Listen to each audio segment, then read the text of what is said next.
mans jaunais labākais draugs. Esiet modrīgi un lūdziet Dievu, ka jūs neiekrītat kārdināšanā. Gars ir gan labprātīgs, bet miesa ir vāja.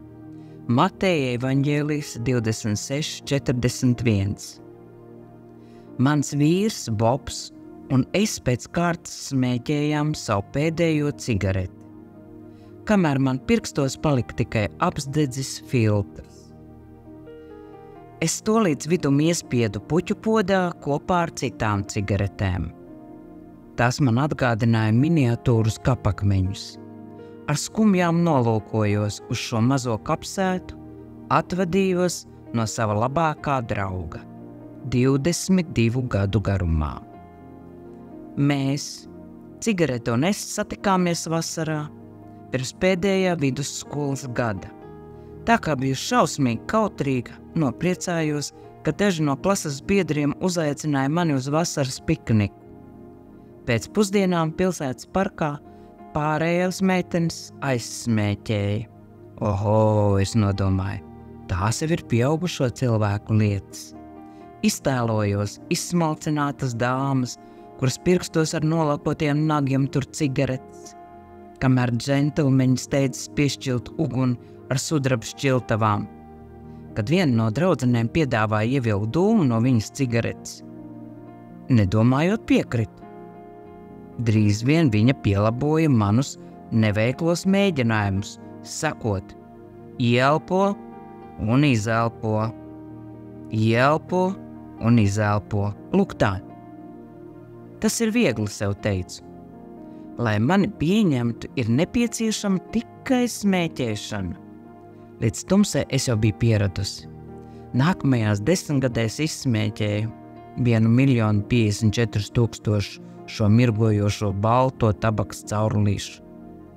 Vienmēr varēju paļauties uz savu draudzeni, kas sniedz atbalstu, mazināja bailes, izkliedēja dusmas. Mans ārsts ar to nebija mierā. Viņš teica, ka mana draudzene izraisa bronhītu, astmu un vāju asinsriti. Kad ārsts pateica, ka man būs jāšķiras no tās, acīs sariesās asars un es izdevies. Tiešām? Viņš tikai pamāja galvu. Sekojot viņa ieteikumiem, mēģināju atmest. Nepirku cigaretes. Nospriedu, ja nebūs, kas mani kārdinā, nesmēķēšu. Kad pie manis ciemojās draugi, kur smēķēja, pēc viņu aiziešanas tomēr pagrābu pelntrauku un meklēju kādu derīgu izsmēķu, kur varētu vēl izmantot. Atcerējos kā bezpajumtnieki. Uz netīrām ietvēm meklē nomestos izsmēķus, norāju sevi. Sāku pieņemties svarā, jo smēķēšanu aizstāju ar ēšanu. Drīz vien salūzu un nopirku cigaretes. Biju uzķērusies uz vecā labā teiciena. Smēķēšanu ir viegli atmest, es to esmu darījis vairākas reizes, bet nevarēju pretoties savas draudzenes cigaretes sirēnas aicinājumam. Pusdienas kopā ar bijušo smēķētāju vēl vairāk palielināja man vainas apziņu un neapmierinātību, kad viņa painteresējās par maniem mēģinājumiem atmest smēķēšanu. Tu jau zini, es atmetu smēķēšanu, viņa sacīja. Es par to pat nedomāju. Kad nolēmu kaut ko izdarīt, es to izdaru. Nekādu problēmu. Tas ir tik ļoti viegli kā putu krējums. Cieši lūkojos uz viņu un pie sevis iztēlojos, kā iemetu viņai sejā šo putu krējumu. Kādu citu pusdienu laikā, tikai šoreiz kopā ar draudzeni, kura vēl aizvien smēķēja, izdzirdu. Zinu, ka man vajag atmest, bet šis nav piemērots brīdis. Tu jau zini, šķiršanās un viss pārējais. Nodomāju, ka šķiršanās process ir ideāla atruna, lai turpinātu smēķēt. Izmēģināju visas man zināmās smēķēšanas atmešanas metodas. Reiz biju atmestusi uz 3 nedēļām, bet vienmēr atradu ļoti labu iemeslu, lai atsāktu. Arī mans vīrs bija apņēmies atmest. Nospriedu, ja abi vienlaikus atmetīsim, varbūt būs vieglāk. Kad uzzināju, ka vietējā draudze sniedz atbalstu smēķēšanas atmešanas programmai, mēs pieteicāmies. Abi ar Bobu izsmēķējām pēdējās cigaretes un iegājām draudzes namā. Pēc programmas vadītāja īsās uzrunas telpā iestājās tumsa, un uz ekrāna parādījās ainas no īstas plaušu vēža operācijas. Drūmie attēli to vakar pilnībā izdzēsa manu vēlmi uzsmēķēt.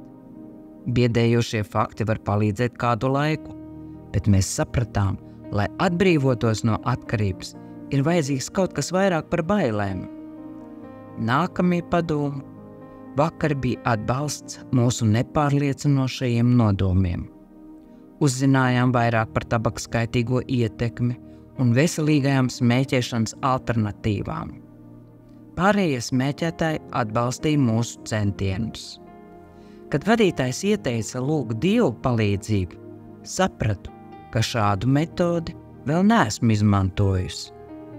Lūdzos Dievu palīdzību, zināju, ja viņš neiesaistīsies, es atsaukšu smēķēt. No rītiem, kad dzerot kafiju, man kārojās cigaretes, skaitīju lūkšanas. Kad draugs man piedāvāja cigareti, skaitīju lūkšanas un atteicos. Pēc vakariņām, kad smēķēšana būtu izraisījusi vislielāko baudu, skaitīju lūkšanu, vienmēr vienu un to pašu lūkšanu. Dievs, es esmu bezspēcīga, lūdzu palīdzi man, es nespēju atmest. Un es patiešām ticēju, ka to nespēju. Kādā agrā rītā pamodos, pagatavoju kafiju, izdzēru visu krūzi, un tikai tad sapratu, man nekārojas cigaretes. Pārsteigti turēju rokās tukšo kafijas krūzi un palūkojos pa logu. Es čukstēju pret rītausmas debesīm. Tu to paveici, Dievs, tu patiešām to paveici. Paldies! Bija pagājušas 3 nedēļas. Tieši tik ilgs laiks, kad parasti atsāku smēķēt. Mana vēlme uzsmēķēt patiešām bija zudusi. Agrāk nikotīna atkarība bija kliegus pēc apmierinājuma. Tagad valdīja klusums. Es varēju dzīvot, iztiekot bez cigaretēm. Vēlāk palīdzēju nemierpilnai smēķētāju grupai un pastāstīja, kā neskaitāms reizes man nebija izdevies atmest smēķēšanu. Atklāju savas veiksmes metodi. Es lūdzu Dievu palīdzību, un viņš atbildēja uz manām lūkšanām. Ir pagājuši 30 gadi.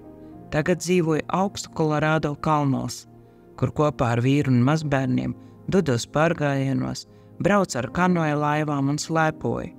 Esmu brīva, es vairs neesmu cigarešu vergs, pateicoties savam labākajam draugam.